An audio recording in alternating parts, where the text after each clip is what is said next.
Cada año, miles de propuestas de investigación que son, mira, brillantes, terminan engavetadas o rechazadas. Y no porque la idea central sea mala, ni porque falte pasión por parte de los estudiantes. Para nada. Falta de pasión casi nunca es el problema. Exacto. El problema es que los cimientos colapsan bajo su propio peso. Ese cimiento, el corazón que sostiene cualquier indagación científica seria, es la revisión literaria.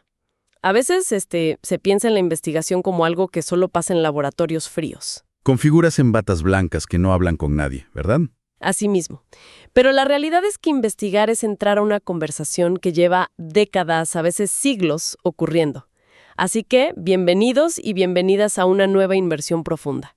Hoy tenemos una misión muy clara y especial para nuestra audiencia de jóvenes investigadores, estudiantes subgraduados que son súper capaces y diversos. Sí, jóvenes que se están enfrentando por primera vez al reto de crear y defender una tesina. Exactamente. Queremos desmitificar este proceso. Vamos a explorar cómo se construye este capítulo. Porque vamos a ser honestos, la revisión literaria es el verdadero cuco de la propuesta de investigación. Es el cuco, sin duda. Pero es un tema fascinante, porque redactar este capítulo transforma por completo la manera en que entendemos nuestro propio tema. O sea, no es un mero trámite administrativo ni una lista de compras de artículos que leíste por encimita. Claro, no es un resumen de escuela superior. Para nada. Según nos indica la literatura metodológica, autores clásicos como Bernal o Hernández Sampieri, esto es un análisis organizado del conocimiento existente. Es el espacio crítico donde, como investigador, demuestras que sabes pensar con base en evidencia. Para visualizarlo mejor, me gusta pensar en una analogía bien cotidiana. Hacer una revisión literaria requiere la misma preparación que, digamos, armar un video documental para YouTube o un TikTok que busca desmentir un mito. Me encanta esa analogía, está brutal. ¿Verdad? Porque antes de encender la cámara, tú tienes que hacer un research profundo para que tus argumentos tengan peso real. Si no conoces qué hay allá afuera, el riesgo de repetir lo que ya todos dijeron es enorme. O peor aún, Caer en fake news. caer en fake news y pasar un papelón monumental frente a tu audiencia. Hay que conocer el terreno antes de construir. Y toda buena construcción empieza por identificar exactamente qué estamos mirando. Antes de explorar qué han dicho otros, hay que definir 3 cosas: el problema, el campo y los antecedentes. Exacto. Es como si vas a la playa a surfear. Tienes que mirar cómo están las olas primero. 100%. El punto de partida siempre es el resumen del problema. Y, aquí hay que hacer una distinción que es vital. Un tema no es un problema. A ver, explícame eso un poco más. Pues mira, la educación es un tema. Un problema de investigación es una brecha documentada entre lo que se sabe y lo que no se sabe. Es una situación bien específica que exige ser comprendida. Implica presentar qué está ocurriendo, a quién afecta, dónde ocurre y por qué es imperativo resolverlo. Sin un problema claro, no hay norte. Vamos a aterrizar esto con situaciones concretas, para quienes nos escuchan. Si miramos hacia la educación o la educación especial, el problema real no es estudiar los métodos de lectura, así en el aire. El problema sería entender por qué ciertas técnicas de lectoescritura sencillamente fracasan en escuelas del campo. Mientras que muestran un éxito rotundo en las zonas metropolitanas, por ejemplo. Exacto. O si nos movemos a la disciplina de las comunicaciones. El problema podría ser cómo el formato de videos cortos está alterando los niveles de ansiedad en los jóvenes. En el área de la enfermería, un problema urgente podría ser por qué pacientes jóvenes con ciertas enfermedades crónicas abandonan sus tratamientos abruptamente. Es buscar la fricción en la realidad. Y una vez que esa fricción está delimitada, hay que ubicarla en su vecindario disciplinario. A esto le llamamos el campo académico o de estudio. O sea, decirle al lector dónde estamos parados. ¿Eso es así?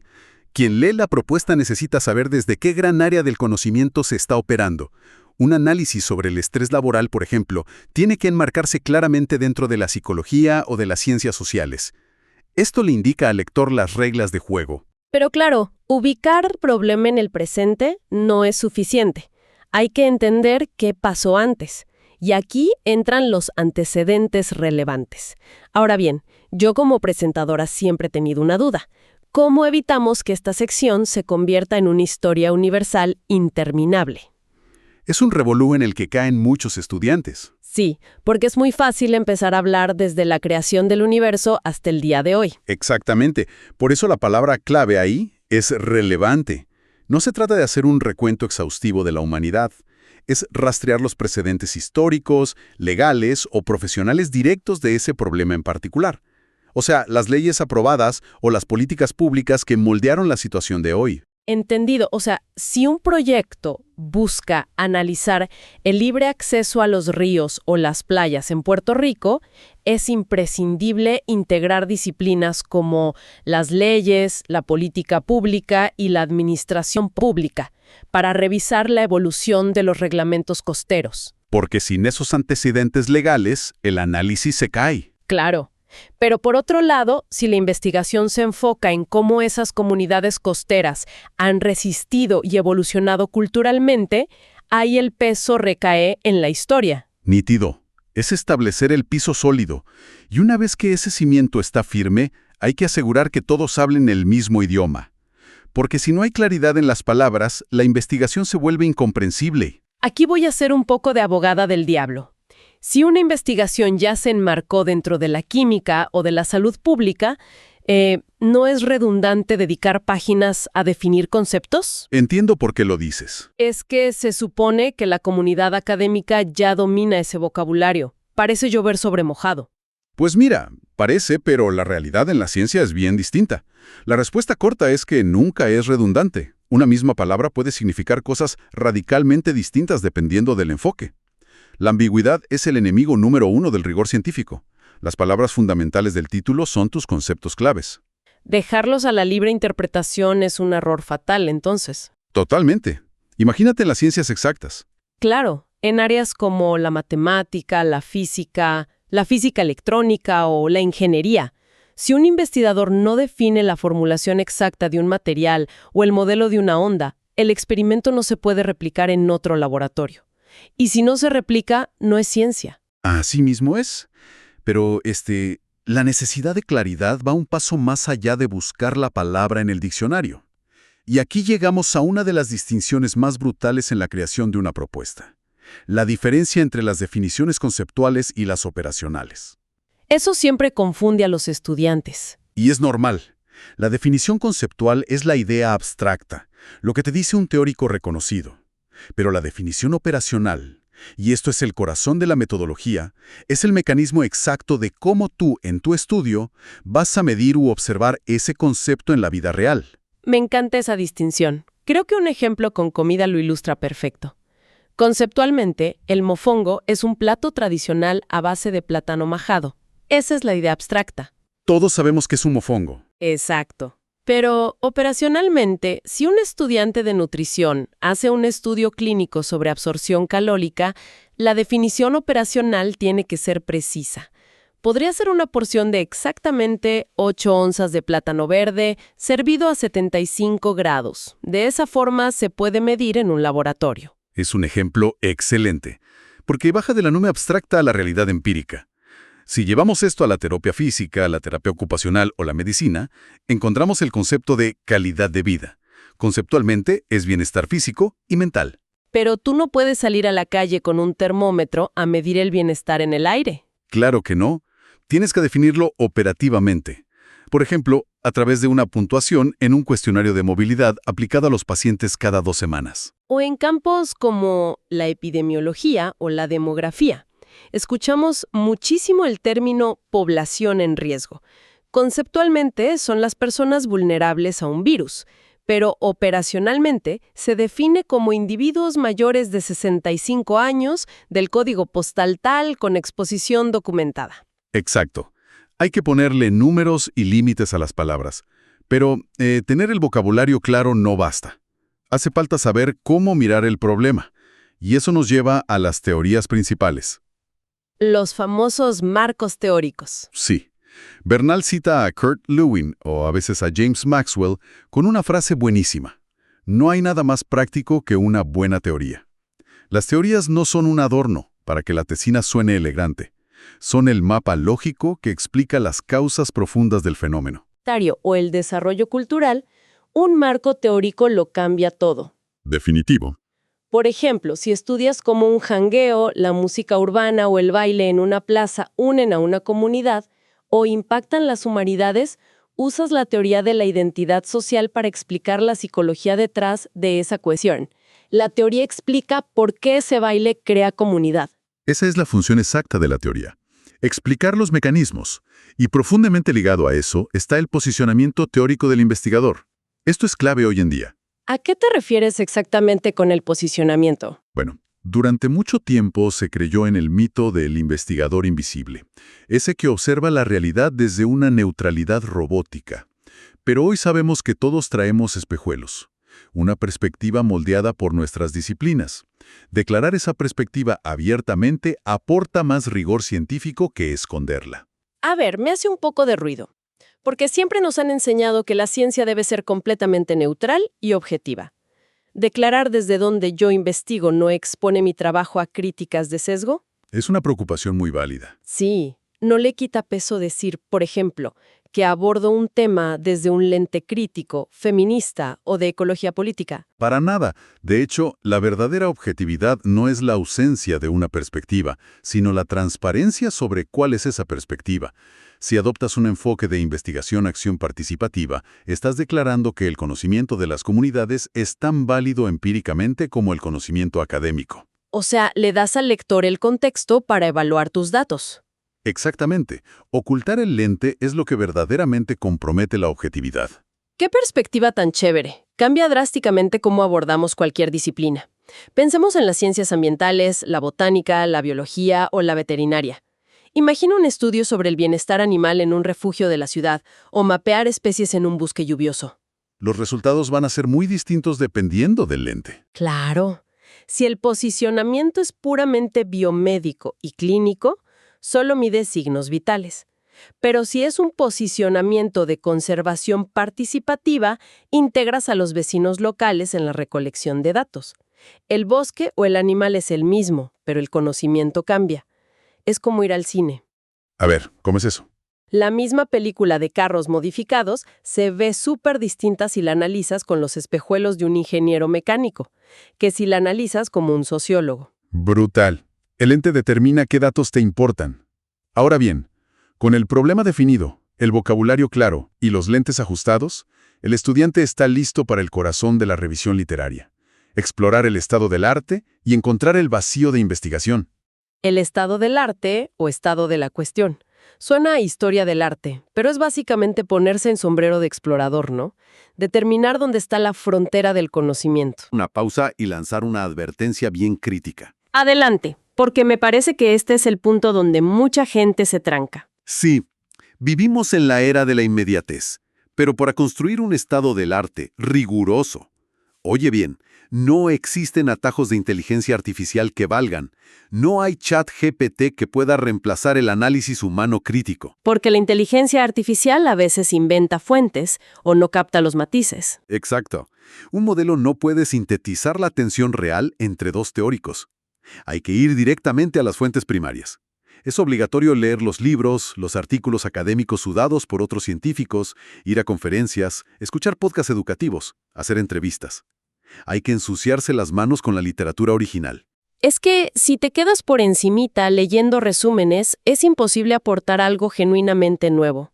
Por ejemplo, en educación física, si te interesa el rendimiento deportivo, tienes que leer los papers originales para ver qué variables exactas midieron. O en recursos humanos y administración de empresas. Si vas a proponer un modelo de retención de empleados, tienes que escudriñar los estudios reales sobre cómo las pequeñas empresas sobrevivieron a la crisis económica. Leer la fuente primaria te permite notar lo que los demás ignoraron. Ya notar lo que los demás ignoraron es precisamente llegar al vacío de investigación, el famoso knowledge gap. Todo el esfuerzo anterior nos trajo hasta aquí. Así es. Es el momento de identificar la brecha. Para visualizar este vacío, imagínense que están armando el motor de una motora clásica en la marquesina de la casa. Las piezas están en el piso, van ensamblando lo que los fabricantes ya diseñaron que sería la literatura existente. Pero al conectar el carburador, falta una pieza. Falta una junta específica. Exacto. Y te das cuenta de que nadie en el mundo la ha fabricado. Tu trabajo como investigador es diseñar y fabricar esa pieza exacta para que el motor arranque. Es una analogía visual perfecta. Y es importante entender que esos vacíos no son todos iguales. Hay múltiples tipos. Puede ser un vacío de evidencia, empírico, donde simplemente no hay datos recolectados, o un vacío metodológico. Un vacío metodológico sería cuando se ha estudiado mucho el tema, pero siempre de la misma forma. Correcto. Quizás el tema lleva 30 años estudiándose con encuestas cuantitativas cerradas y falta la riqueza cualitativa de entrevistas a profundidad. O puede ser un vacío poblacional. Un medicamento estudiado en adultos pero nunca probado empíricamente en adolescentes. Eso abre un abanico enorme. Pienso en la arquitectura, la ingeniería o la planificación. La revisión literaria te puede dar toneladas de datos sobre cómo construir edificios de concreto en la ciudad, pero notas un vacío empírico gigantesco sobre cómo ciertas casas de madera en el campo resisten inundaciones. Ese vacío es el que la tesina viene a llenar. Tal cual. Pero encontrar el vacío no es la línea de meta. Falta el paso culminante. El que convence a tu profesor o al comité de que el proyecto vale la pena. Explicar la relevancia y la justificación. Básicamente contestar a ¿y qué? Exacto. Encontré una pieza que falta. Ajá. ¿Y qué? ¿Por qué debería importarle a la comunidad científica que alguien dedique un año de su vida a fabricarla? Claro, que algo no se haya estudiado no significa que valga la pena. Si nadie ha investigado cuántas hormigas caben en una caja de zapatos azul un martes, pues eso no aporta nada. Nada en lo absoluto. La justificación tiene que anclarse en el impacto real. ¿A quién beneficia llenar ese vacío? ¿Aporta evidencia para mejorar una política pública? ¿Ayuda a resolver una controversia clínica? ¿Le da visibilidad a una población marginada? Es demostrar la utilidad social, teórica o práctica del estudio. Y esto aplica a industrias que a veces se perciben como puramente comerciales. Mira disciplinas como las comunicaciones, la moda, el modelaje o la estética. Un estudiante podría encontrar un vacío en cómo se documenta la falta de diversidad de cuerpos boricuas en las pasarelas. Y eso tiene un impacto profundo. Profundo. Al justificar el estudio, argumentas que llenar ese vacío impacta directamente en la salud mental, la autoestima y el bienestar de los jóvenes. El peso social de esa investigación es inmenso. Ese es el poder transformador de la ciencia. Desde la química hasta las artes comunicativas. Investigar es proponer soluciones fundamentadas. Pero esas soluciones solo tienen validez si nacen de una revisión literaria rigurosa, lógica y analítica. No es un copy-paste de citas. Definitivamente. Es un diálogo intelectual. Bueno, el proceso requiere paciencia, pero es súper metódico. Vamos a recapitular orgánicamente para los jóvenes que nos escuchan, los 10 pasos que hemos desempacado hoy. Me parece excelente. Comenzamos acorralando el problema real y situándolo en su campo académico. Luego construimos el contexto revisando los antecedentes. Establecemos un idioma común mediante conceptos y definiciones operacionales precisas, que son las que miden la realidad. Después nos ponemos los espejuelos teóricos y declaramos nuestro posicionamiento con transparencia. Exacto. Y con las herramientas listas, nos sumergimos en las fuentes primarias para mapear el estado del arte. Identificamos esa pieza que falta en el motor, o sea, el vacío de investigación. Y finalmente, convencemos al mundo de por qué es vital llenar ese vacío mediante una justificación sólida. Un resumen nítido. Antes de concluir nuestra inmersión de hoy, hay una mención obligatoria y de sumo valor que debe formar parte del registro de esta conversación. Claro que sí. Adelante. Todo este material tan abarcador que hemos analizado para desmenuzar las complejidades de la investigación proviene de excelentes fuentes académicas.